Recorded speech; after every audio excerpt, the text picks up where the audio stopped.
बिस्मिल्लाहिर्रहमानिर्रहीम। पाकिस्तान और दुनिया भर से देखने और सुनने वालों को फैज़ान भट्ट का सलाम।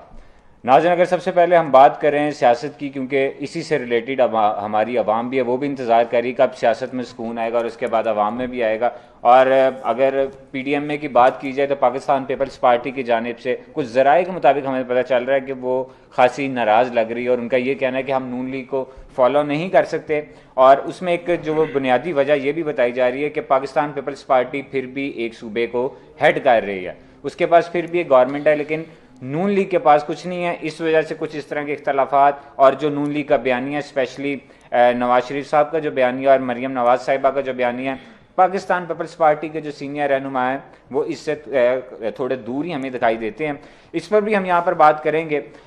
इसके साथ साथ एक वाकया कल पंजाब यूनिवर्सिटी के बाहर हुआ, एक पुलिस मुकाबला हुआ जिसमें डाकुओं को तो कोई फायर नहीं लगा, लेकिन वहाँ पर एक जो स्टूडेंट लड़की थी वो वहाँ से गुजर रही थी और वो गोलियों की नज़र हो गई और उसके जो घर वाले हैं वो अभी भी फातिमा के सरापा एहतजाज हैं। इसके बाद कैप्टन सफदर साहब की बात की जाए तो मुस्लिम लीग नवाज जो है वो हमेशा चीफ ऑफ आर्मी स्टाफ से जवाब तलब करते हुए ही हमें दिखाई देती है, लेकिन अब मोड चेंज होता हुआ दिखाई दे रहा है कल और परसों से। और कैप्टन सफदर साहब ने जो मीडिया टॉक भी की उसमें भी उन्होंने DGISI जो है उनसे शफाफ इंक्वायरी की एक मुतालबा उनसे किया कि शफाफ इंक्वायरी इसमें की जाए। और इसके साथ साथ उन्होंने जहाँ पर मुतालबा भी किया वहाँ पर उनके कुछ तहफ़्फ़ुज़ात थे, वो तहफ़्फ़ुज़ात क्या थे वो भी आपसे शेयर करते हैं। कैप्टन सफदर साहब का ये कहना था कि कराची में जो लातें मारकर, ठुडे मारकर जो दरवाजे के अंदर एंटर हुए थे वो पुलिस वाले नहीं थे, उनकी टांगें पुलिस वाली नहीं थी, वो कुछ और थे। अब वो पूरा नहीं बता सके, हमेशा सियासत में ये होता है कोई ना कोई चीज़ फिर हाइड करके आगे चल दिया जाता है। मेरे साथ जो मौजूद गेस्ट हैं आज उनसे भी जानते हैं कि ये किस तरह पता चलेगा कि वो जो दरवाजे तोड़ने वाले और जो कैप्टन साहब का जो बयान है वो उसको किस तरह इसको जस्टिफाई किस तरह करेंगे। और इसके साथ साथ लास्ट में एजुकेशन डिपार्टमेंट जो है, पंजाब एजुकेशन डिपार्टमेंट जिसके वजीर जो हैं डॉक्टर मुराद राज साहब, उनके खिलाफ पंजाब असम्बली के अंदर एक करारदाद मंजूर हो रही है, पेश कर दी गई है और उस पर यह बताया गया कि तकरीबन 153 जो भर्तियां थी वो उसमें जो मुराद साहब का जो अपना हल्का है उसी में तकरीबन 100 से प्लस जो जॉब्स अपने हल्के में दे दी गई हैं। तो इस पर भी हम यहाँ पर बात करेंगे कि क्या वजह है कि जो दावे कर रहे थे वो सिर्फ दावे ही रह गए, वादे वफा शायद आवाम की किस्मत में नहीं है कि सियासतदान जो वादे करते हैं वो वफा भी करें। मैं टाइम बिल्कुल अपना बचाते हुए अपने गेस्ट की तरफ आता हूँ जो किसी तारुफ के मोहताज नहीं है। सबसे पहले वन एंड ओनली हमारे सीनियर एनालिस्ट एहसान बिटालवी साहब, सर आपका बहुत शुक्रिया। उनके साथ साथ तशरीफ़ फरमाएँ बहुत अच्छे भाई, बहुत अच्छे दोस्त, कानून पर बहुत अच्छी नज़र रखते हैं, सरदार बलक शेर कोसर साहब, senior advocate supreme court, sir आपका भी बहुत शुक्रिया। उनके साथ साथ तशरीफ़ फरमाएँ हाफिज़ इसरारुल हक साहब जो कानून के ऊपर काफ़ी नज़र रखते हैं और स्पेशली जो पंजाब गवर्नमेंट के अपग्रेड हो रही है या डाउनग्रेड हो रही है, वजह क्या कानून के तहत चल रहा है नहीं चल रहा, अच्छी खासी नज़र इसके ऊपर रखते हैं। तो इनकी जो इन्फॉर्मेटिव गुफ्तगू है उससे आज हम फ़ायदा उठाएंगे। सबसे पहले हम बिटालवी साहब की तरफ ही आते हैं। बिटालवी साहब, ऑपोजिशन मुतहद हमें पहले दिखाई दे रही थी, लेकिन अब आप क्या समझते हैं, आप बहुत गहरी नज़र रखते हैं कि ऑपोजिशन में दरार किस चीज़ पर आ रही है कि पाकिस्तान पीपल्स पार्टी भी पीछे हमें दिखाई दे रही है और मौलाना फजलुर रहमान और मुस्लिम लीग नून और कुछ जो छोटी जमातें हैं वही ऑपोजिशन में फ्रंट फुट पर हमें दिखाई दे रही हैं। तो इसकी क्या वजह है, क्यों अलहदा हो रही है पाकिस्तान पीपल्स पार्टी, इस जो एक इज्तिमा इनका था ऑपोजिशन का? मेरी ज़रा बात थोड़ी सी तफसील में जाएगी। बिस्मिल्लाह बिस्मिल्लाह सर। मैंने जब जरदारी साहब ने सदर का हल्फ उठाया था जी, तो मैंने उस नवाबक में काल्म लिखा था कि बलोच एक ऐसी गयूर कौम है जी, जो अपना बदला लेना 100 साल वो नहीं भूलती, अपनी बेइज्जती कभी बलोच नहीं भूलता जी, ये आप भी याद रख लीजिए, किसी बलोच को ज़िंदगी में ना छेड़ बैठिएगा। जी, जी, इसी तरह दूसरी जो चीज़ है, जानदार चीज़, वो ऊँट है जी, ऊँट भी आपको कभी अपनी बेइज्जती नहीं बर्दाश्त करता। जब मौका मिलेगा 10 साल बाद 20 साल बाद वो मालिक को रगड़ रगड़ के नीचे अपनी जो पेट उससे रगड़ रगड़ के मार देता है।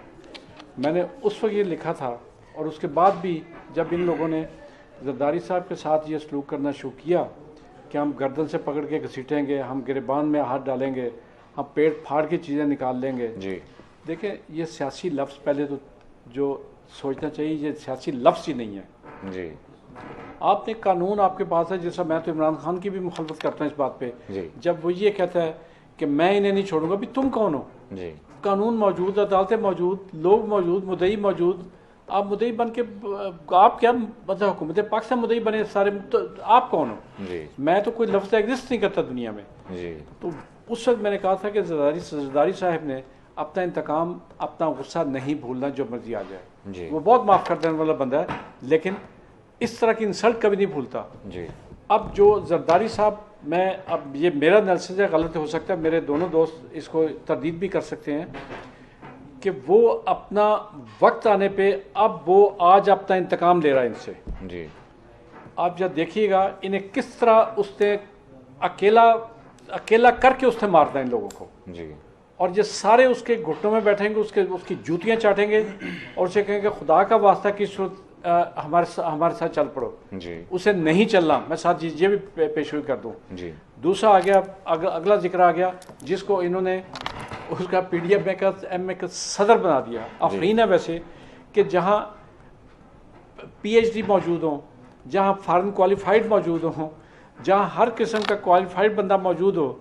उसकी मौजूदगी में एक मदरसे के पढ़े हुए बंदे को आप उसका अपने 11 पार्टियों के लिए एक तहरीक का सदर बना रहे हैं, जिसकी हिस्ट्री ये है कि जब भी काम गर्म होना है उसने ताहिर कादरी की तरह पैसे लेकर तो अपने घर चले जाना है जी और अपना मुआवजा पूरे का पूरा वसूल करना है। जी अब भी जो फूट पड़ रही है, एक तो मैंने पहला बता दिया कि जरदारी साहब इनसे पीछे हट जाएंगे, डेफिनेटली हट जाएंगे, मैं आपको बता रहा हूँ। राइट। दूसरा, ये मौलाना फजलुर रहमान के अज़ाइम जूं सामने आते जाएंगे, जूं वो अपनी अहमियत पैदा करने की कोशिश करेगा, उसके साथ ही ये सारी पार्टियां उससे जान छुड़ा के, मैं लफ्ज़ बोल रहा हूँ, उससे जान छुड़ा के पीछे हट जाएंगी कि ये एक पीर तस्मा पा कहाँ से आ गया बीच में, जो हमें अगवा कर रहा है और हमारी कुव्वत की बेस पे ये हुकूमत को ब्लैकमेल करने की कोशिश कर रहा है। तो ये जो सियासत है वो तो ये चीज़ है। बाकी आगे बात, अब कैप्टन सफदर की बात की जी,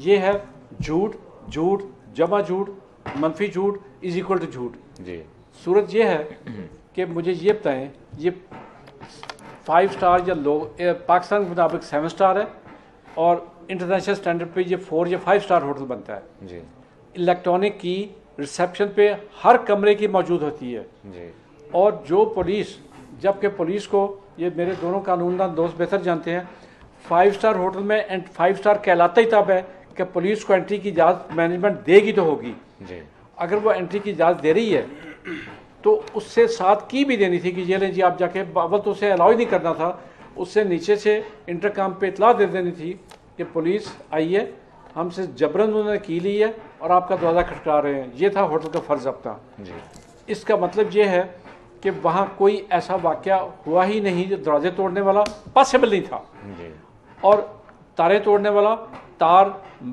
इस बात की झूठ की शहजादी पाकिस्तान में एक उस औरत का नाम है मरियम सफदर। जी उसका महारत उसकी ये है कि हर चीज़ को ड्रामाई अंदाज में करती है। और मुझे तो पुरानी कहानियों में जो कभी कभी शहजादियाँ या उनकी जो खादमाएँ होती थी, साजिशों के माहिर होती थी, जी जी किसी जनरल को मरवा देना, बादशाह को मरवा देना, अपने बेटों को मरवा देना, मुझे तो यकीन जाने ये मरियम सफदर में वही शक्ल नजर आती है। डॉक्टर साहब बिल्कुल आपकी बात की भी तायद करेंगे कि अगर तो दरवाजे इस तरह तोड़ के उन्हें निकाला गया तो उनको तो फिर ले जाया भी तब जाना था जिस तरह डाले के पीछे बिठा के लेके जाते, उनको फ्रंट सीट पर बिठा के दूल्हे की तरह वहां पर लेके सिर्फ जा एक रहे। चीज़ नहीं है, जी। आप इसमें ये भी याद रखें कि इन्होंने कहा था कि ये एक बंदा पीछे आम कपड़ों में हदायत दे रहा था, जी। वो बंदा मरियम का गार्ड है जी जो बरामदे में फिर रहा है। अगर मरियम का गार्ड है तो उसे ये भी नहीं पता चला कि पुलिस आ गई जी। है, वो मरियम को वक्त पे इन्फॉर्म कर सके। जी अच्छा, फिर तीसरा इन्होंने एक ड्रामा और किया, जी उसमें बिलावल साहब भी शामिल हैं जी कि जी आईजी को अगवा किया गया। जी मैं जब शोएब सरल साहब आईजी थे, अभी उस वक्त दहशतगर्दी इतनी नहीं थी, मैं वहाँ से आईजी के कमरे से जो पहली मंजिल पे है, जी उससे जो सड़क के पार दूसरी ना कम से कम 200 फुट का फासला है। अच्छा। इससे ज़्यादा हो सकता है, कम नहीं हो सकता, बल्कि शायद 200 मीटर का ही फासला हो। जी वहाँ उन बिल्डिंग्स पे भी 4-4, 5-5 सिपाही गन्स लिए बैठे, स्टैंड बाई पोजीशन में बैठे होते थे। जी तो आईजी के घर पे तो कम से कम 50 बंदों का स्टाफ होता है। जी उसकी गेट पे हर विजिटर का, अब तो विजिटर को टाइम दे के बुलाया जाता है जी और ख़ासतौर पे कराची जैसे शहर में जहाँ दहशतगर्दी आम हो, वहाँ कौन से 2 बंदे थे जिनकी ज़रूरत हुई कि वो अंदर भी चले जाए, आईजी को रात 2 बजे जगा भी दें और उसके बाद उसको लेके साथ चले भी जाओ, 4 घंटे अखबार रखें। फिर ऐसे आईजी को जिसमें ये ज़रूरत ना हो और ऐसे स्टाफ को जिससे वहीं खड़े खड़े या खुदकशी कर लेनी चाहिए थी या रिजाइन दे देना चाहिए था। नहीं बिल्कुल 2 दफ़ा सिंध पुलिस का ट्वीट भी आया है, उन्होंने वहाँ पर इससे रिलेटेड कोई भी बात नहीं की कि हमारे आईजी साहब को इस तरह किडनैप कर लिया गया। एक ड्रामा पैदा किया गया और ये भी मैं जहाँ भी ये कहूँगा, जहाँ भी मुझे इसके पीछे भी जरदारी साहब की जहानत नजर आती है कि उसने इन्हें जलील करने के लिए ये पूरा ड्रामा स्टेज कर दिया ताकि कल को झूठे ये साबित होंगे और हम आराम से अपना बैठ के। नहीं डॉक्टर साहब बिल्कुल आप ठीक कह रहे हैं, जरदारी साहब की जहानत के माशाल्लाह आप तारीफ भी बहुत कर रहे हैं, तो सर सियासी लिहाज से तो नो डाउट वो बहुत अच्छा काम कर रहे हैं, अवाम के लिए क्यों नहीं कर पा रहे? जो कराची है, जो सूबा सिंध है, वहाँ पर सर कूड़ा तक तो उठाया नहीं जा रहा, तो इसमें अब हर बंदे की लाइफ में प्रायोरिटीज होती हैं जी। अच्छा काम करना मैं जोर दे के कह रहा हूँ, जरदारी साहब की किस्मत पे नहीं है जी, उनके नसीब में ये है ही नहीं कोई ऐसा काम कर जाए जो तारीख में एक नाम बन जाए, नाम रह जाए, बनना क्या नाम रह ही जाए जी। तो अब मैं मजीद आप बिल्कुल ठीक कह रहे हैं, कहानियों का आपको वो सारे पापड़ वाले, छोले वाले, जी जी, मछली वाले, सबका पता है किन किन के नाम पे क्या क्या ट्रांजैक्शन हुई, तो उनका ये गर्ज ही नहीं है, उनका मतलब जो था उन्होंने अपना मकसद हासिल कर लिया। जी डाल साहब बिल्कुल ठीक कह रहे हैं, मैं यहीं से डायरेक्ट कोसा साहब आपकी तरफ आता हूँ। सर पिछली हुकूमतों ने तो कुछ नहीं किया, बहुत गलत काम किए, कानून साजी नहीं की। अब जो हुकूमत आई है इसने बहुत अच्छे काम किए, जिस तरह सारी हुकूमत के नुमाइंदा जितने नुमाइंदे हैं वो सब कह रहे हैं बहुत अच्छा काम किया, कानून साजी की जा रही है, नैब के लिहाज से की जा रही है, महंगाई पे काबू किया जा रहा है। तो सर ये कहा तो नुमाइंदगान की जानिब से जा रहा है हुकूमत वक्त, आप इसको किस तरह देखते हैं कि वाकई ये इस तरह है? आपने मेरे से पूछा? जी जी बिल्कुल, ये सारी तारीफें हुकूमत वक्त की हैं, तो बाकी आप एग्री करते हैं इस चीज से? मेरे से पूछा आप? जी जी बिल्कुल, आपसे अगेन आपसे। ये आपके वजीर आजम भी ऐसे ही कहते हैं जी, प्राइम मिनिस्टर साहब जी, जब आवाम सड़कों पर रोती है, जब बेरोजगार होती है, जब लाकानूनियत होती है, बिल्कुल, और जब लोगों को सड़कों पे रेप किया जाता है जी, तो जब सवाल पूछा जाता है तो आपके प्राइम मिनिस्टर साहब यही कहते हैं मुझसे पूछे, आवाज नहीं आई। जी जी जी जी जी बिल्कुल, ये आप एक ठीक कह रहे शर्मनाक और डूब मरने का मकाम है। हैं। जी दूसरा मुझे एक चीज समझ नहीं आती, जी, क्या हर सवाल डीजी आईएसआई से पूछा जाता है, जी, हर सवाल chief of the army staff से पूछा जाता है? जी, तो पहले तो एक चीज वाज़ेह क्लियर कर लीजिए, क्या प्राइम मिनिस्टर आईएसआई वाले हैं?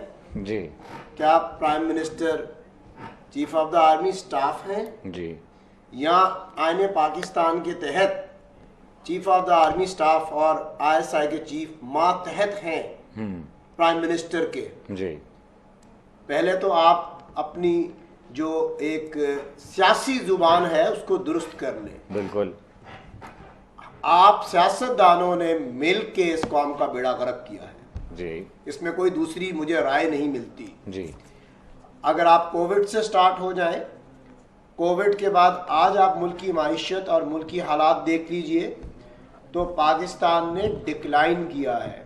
अनफॉर्चुनेट आपने ऑरेंज ट्रेन जिद में अभी तक नहीं चलाई कि शहबाज शरीफ की तख्ती है, क्रेडिट उसको मिल जाएगा।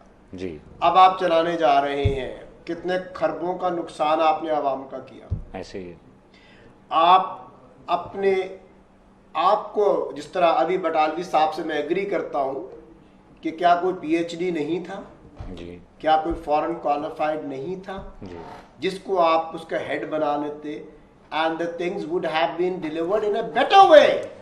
बदकिस्मती ये है अपोजिशन है ही कोई नहीं, गवर्नमेंट्स को अच्छे तरीके से चलाती हैं अच्छी मजबूत ऑपोजिशन। जी, ऑपोजिशन ही नहीं होगी तो मुल्क का ऐसे ही बेड़ा गर्क होगा। और फिर वजीर आजम साहब ने जो वादे किए थे, इतनी नौकरियां देंगे, इतने घर देंगे, इतना बेरोजगारी खत्म करेंगे, वो उन्होंने सच्चा साबित कर दिया।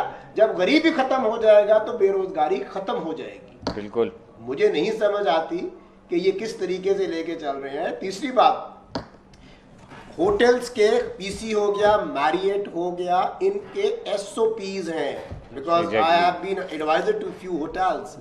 उनके एसओपीज हैं कि अगर कोई मुजरिम या किसी को गिरफ्तार कर रहा है या कोई रिक्वायर्ड है तो वो सबसे पहले जीएम से परमिशन लेंगे और जीएम इतला देगा कि सर आप नीचे आ सकते हैं। और फिर होटल ने भी ये नहीं कहा कि कमरा तोड़ा गया या दरवाजा तोड़ा गया जी।